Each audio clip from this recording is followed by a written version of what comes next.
ನಮಸ್ಕಾರ ಸ್ನೇಹಿತರೆ. ಇವತ್ತು ಇಲ್ಲಿ ಹುಬ್ಬಳ್ಳಿ ತಾಲೂಕಿನ ಹುಬ್ಬಳ್ಳಿ ಒಳಗೆ ಅಂದರೆ ಹಳೆ ಹುಬ್ಬಳ್ಳಿ ಸರ್ಕಲ್ ಒಳಗಿರುವಂತಹ ವಯಸ್ಸಾದಂಥ ಇವ್ರ ಅಜ್ಜಾರನ್ನ ನಾನು ಭೇಟಿ ಮಾಡಿದ್ದಾರೆ. ಇವರು ಅಂಗವೈಕಲ್ಯ ನೋಡಿ ಅಂಗಡಿ ನೋಡಿ ಯಾರು ಇರ್ಬೋದು ಅಂತೇಳಿ ಹೋಗಿ ಮಾತಾಡ್ಸಿದ್ರೆ ಈ ಅಂಗಡಿ ಒಳಗೆ ಇದ್ರೊಳಗೆ ಇರೋದು ಅಜ್ಜ ಅಂಗವೈಕಲ್ಯ ಪೋಲಿಯೋ ಅಟ್ಯಾಕ್ ಆಗೈತಿ. ಯಾರೆಲ್ಲ ನೋಡ್ಕೊಳ್ಳಿಕ್ಕೆ ಇದ್ರೊಳಗೆ ಇರೋದು. ಯಾರು ಏನಾರು ತಿನ್ನಕ್ಕೆ ಕೊಟ್ರೆ ತಿನ್ನೋದು, ಇಲ್ಲಾಂದ್ರೆ ಸುಮ್ಮನೆ ಇದ್ಬಿಡೋದು. ಒಂದು ಗಾಡಿ ಸುಧಾ ಕೊಟ್ಟಾರಿ, ಹೋಗೋದು ಬರೋದು ಪೂರ ಗಲೀಜು ಐತಿ ಒಳಗಡೆ. ಯಾಕಂದ್ರೆ ಅಜ್ಜ ನೋಡ್ರಿ, ಅಜ್ಜನ ವ್ಯವಸ್ಥೆ ನೋಡಿದ್ರೆ ಭಾಳ ಬೇಜಾರಾಗುತ್ತೆ. ಅದಕ್ಕೆ ನಾನು ಕೇಳಿದೆ, ಮತ್ತೇನು ಆಶ್ರಮಕ್ಕೆ ಏನಾರ ಸೇರಿಸಿದ್ರೆ ಹೋಗ್ತೇನಪ್ಪ ಅಂತ ಕೇಳಿದೆ. ನಾನು ಹೋಗ್ತೇನೆ ಅಂತ ಹೇಳಿದ್ದಾರೆ. ನಾನು ಪ್ರಯತ್ನ ಮಾಡ್ತೇನೆ ರೀ. ಇಲ್ಲಿ ಆಶ್ರಮದ ಬಗ್ಗೆ ಮಾಹಿತಿ ತೊಗೊಂಡು ಅಜ್ಜನ ನಾನು ಕಳಿಸ್ತೇನೆ ರೀ ಇಲ್ಲಿಗೆ.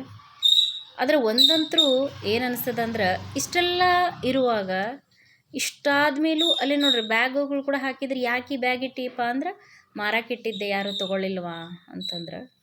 ಸೊ ಇಷ್ಟೆಲ್ಲ ಇದ್ದರೂ ನಾನೇನು ದುಡ್ದು ತಿನ್ಬೇಕಂತ ಹೇಳಿ ಅನ್ನೋ ಅವರ ಒಂದು ಸ್ವಾಭಿಮಾನ ನೋಡಿದರೆ ಎಲ್ಲ ಒಂದು ಕಡೆ ಅನ್ನಿಸ್ತ್ರಿ. ಅನಿವಾರ್ಯದ ಬದುಕು, ಬದುಕಲೇಬೇಕು, ಏನು ಮಾಡೋಕ್ಕಾಗಲ್ಲ. ಸೊ ಪ್ರಯತ್ನ ಅಂತರೂ ಮಾಡ್ತೀವಿ ಆಶ್ರಮಕ್ಕೆ ಸೇರಿಸ್ಬೇಕಂತ ಹೇಳಿ. ನೋಡೋಣ, ಯಾರಾದರೂ ಮುಂದೆ ಬಂದು ಸಹಾಯ ಮಾಡಿದ್ರು ಮಾಡ್ಬೋದು ಅವ್ರಿಗೆ. ಭಗವಂತನ ಇಚ್ಛೆ.